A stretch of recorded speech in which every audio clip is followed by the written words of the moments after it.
दिव्य खीर के वितरण के कुछ समय बाद अयोध्या में अजीब मगर शुभ संकेत दिखने लगे। तीनों रानियों कौशल्या, कैकेयी और सुमित्रा के मुख पर एक अलौकिक तेज प्रकट हुआ।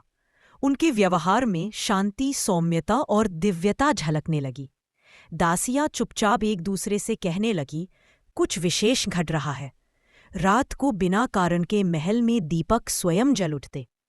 आकाश में बादलों से वीणा की ध्वनि सुनाई देती, जैसे देवगण स्वयं प्रसन्न हो। कभी कभी रात में महल के बगीचे में कमल खिल जाते, वो भी बिना जल के। पक्षी अपनी ध्वनि में मधुरता ले आए थे और अयोध्या की हवाओं में अब भीनी भीनी सुगंध बहने लगी थी।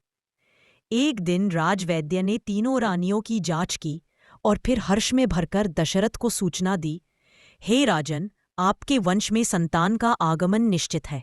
तीनों रानियां गर्भवती हैं। दशरथ का हृदय भर आया, उनकी आंखें नम थीं और होठों पर मुस्कान। वो दिन अयोध्या के इतिहास में स्वर्णाक्षरों में लिखा गया। ऋषियों और ब्राह्मणों ने नक्षत्रों की गणना की।